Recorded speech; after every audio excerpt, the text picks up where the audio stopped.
So I wanted to make a revised version of my Why I Left Christianity video. This is my cat, Chrissy. Hey, say hi. But basically, I want a version just for people that I can send it to, where they don't have to sit through an hour-long rant. So, uh, yeah, this is that version. So the main reason is because of the doctrine of hell, which causes a bunch of problems. It causes people to become judgmental of each other as a self-defense mechanism. It causes people to always be on edge, worrying about whether they're going to hell or not, especially since thoughts can lead you to hell. That idea, it directly contradicts uh, modern psychology that tries to help people who have things like OCD, which I have, which is against the moralization of thoughts because that leads you to just think them even more, and that just leads to distress spirals. So, yeah. And people will say, okay, it's not moralizing the thoughts themselves, they're neutral, but it's moralizing the intent to think on them. And again, that falls under my definition of moralizing thoughts. I think that falls under psychology's definition of moralizing thoughts. So, yeah. Um, it also causes people to act kind of um, they they're always threatened. So if you don't, if you ever leave the religion, it's not a choice. It's you're going to hell if you're not part of this club. Especially with Catholicism. I mean, really, Protestant denominations. There's a lot of them that'll say that they're the one true church, and if you leave them, then you're not saved. Catholics are the same way. They have this doctrine called invincible ignorance, which is just kind of bullshit. It's like if you have no idea that the Catholic Church is the true church, then you can be saved. But if you have any hint of an idea that it can be, then and you're not in the Catholic Church, then you can't be saved. I also have problems with the character of God, the way God is portrayed. Um, so in St. Paul's writings, he talks about how some vessels are made for God's glory and some are made for wrath, kind of talking about how some people are made to go to heaven, some people are made to go to hell, is one way you could interpret that. Um, but that whole kind of attitude, even if it's not directly talking about salvation, that whole attitude of God choosing who he blesses, who he doesn't, um, I mean, it's fine, but when you talk about eternal salvation, there's a lot that really isn't up to people's choice. Like the way they're raised can really influence their attitude on things. Their biology influences their attitude on things. There are so many influences in people's lives. Even when they last ate, has a huge effect on people and the decisions they make. Like there's a study they did on judges somewhere in the Middle East where basically they were a lot more lenient with criminals, with sentencing criminals right after they ate. But the further from the time they ate, they punished much more harshly. So all these different factors contribute to the decisions we make. And I don't know where that leaves free will, but kind of saying it's a mystery, I don't think that that really solves it. That really covers it up, especially when people's eternal salvation is at stake and you have people who might have been raised in a way where they could hear about the Catholic Church, right? So someone would tell them about the Catholic Church, but so now they don't have invincible ignorance, but they decline because that's just not something that they're interested in. According to the Catholic Church, if you don't have invincible ignorance, that person would go to hell.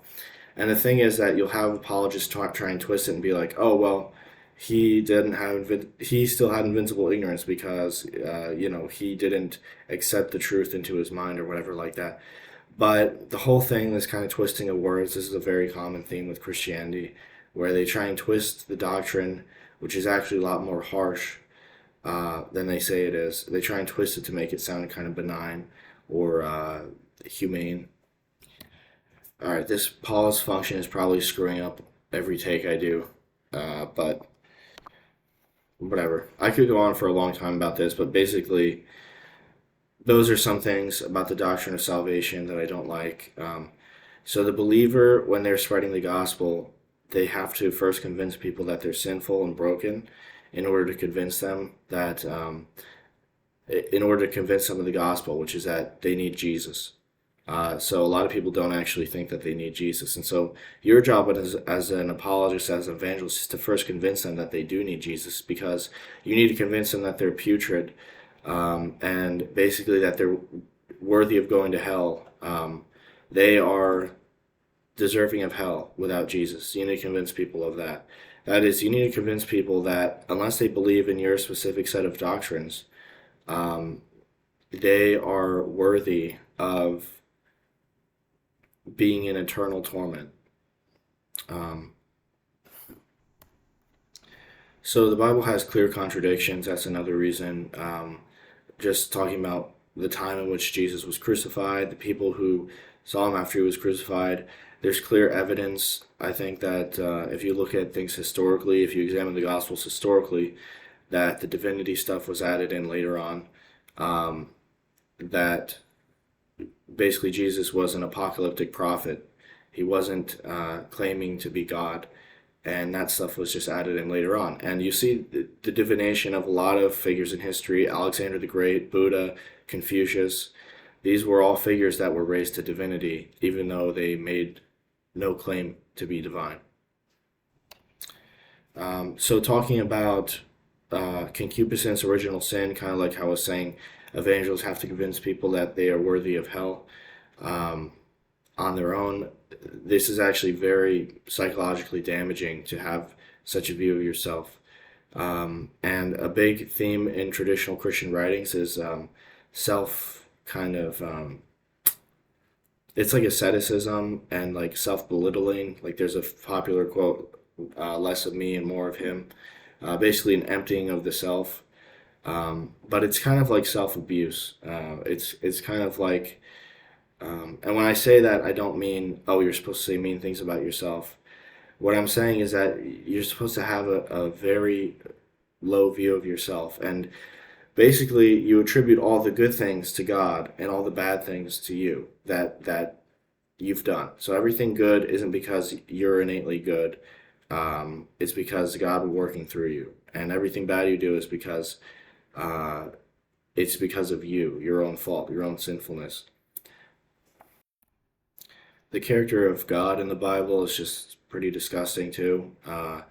God commands genocide, commands for all men, women, and children to be killed, and Christians will use the fact that they're sinful as an excuse for that. The children were sinful, yeah. Um, and if you look back at the story of Adam and Eve, it doesn't make any sense. So the whole deal is that we have original sin and we're deserving of eternal torment because we were born with this thing called concupiscence, which we got because our original ancestors sinned against God. Well, if God made them essentially good, all right, and the Catholics believe that Adam and Eve had no concupiscence. So how do you explain that they still chose against God? Were they ignorant? Did they believe the snake because they just didn't know? Well, in that case, how could you blame them? Because they were just ignorant. They weren't doing anything willingly against God. Okay, but if they weren't ignorant, that means they willingly did something against God, even though they were given no innate desire to do anything against God. Um, is it because of some sort of contamination from the evil of the snake? Well, if so, that wouldn't be their fault. That would be because they're contaminated with the evil. So you're saying it's completely free will choice. Well, how do you explain that? Because God made them good, um, and they didn't have any inclination towards sin. So how would they do something evil if they were made good and they had no inclination towards sin? And people will say, oh, it's free will, it's a mystery. But no, that's just a logical error. That just doesn't make any sense. You you're saying it's a mystery that that happened? That's just bullshit. That's covering up a flaw in the doctrine. Another reason I'm against Christianity is because it's very homophobic and it's done a lot of damage to gay people and has caused a lot of shame in them. Um, and Christianity is also very hypocritical in its nature. Um, Plenty of violence throughout the history of Christianity, despite Jesus' seemingly clear call to nonviolence. There's plenty of violence between Christians. Um, and I think one reason that the Protestant Reformation happened and caused all these branches to split into a million different branches is because the Bible is can be very hard to interpret, and it can seem disgusting to some people and perfectly fine to other people. And so people will try and bend it until now we have in the modern day, people bend it so much that they actually somehow bend it so that it looks like it's pro LGBTQ. Um, but it's very clearly not. And I think what people have to do is just move on from this religion, um, onto accepting uncertainty in the universe. And then maybe we can actually focus on the present. We can actually focus on our world and focus on how to make our world better rather than trying to convince everyone that this world is nothing, um, and that all that matters is what happens after you die, which is a terrible way to view things. And it's a great way to allow the world to go to shit and to get nothing done. And it's a great way to develop a judgmental view towards others, and to become somebody who's very closed in on themselves, except or very closed in within their community of people that agree with them. So that's all.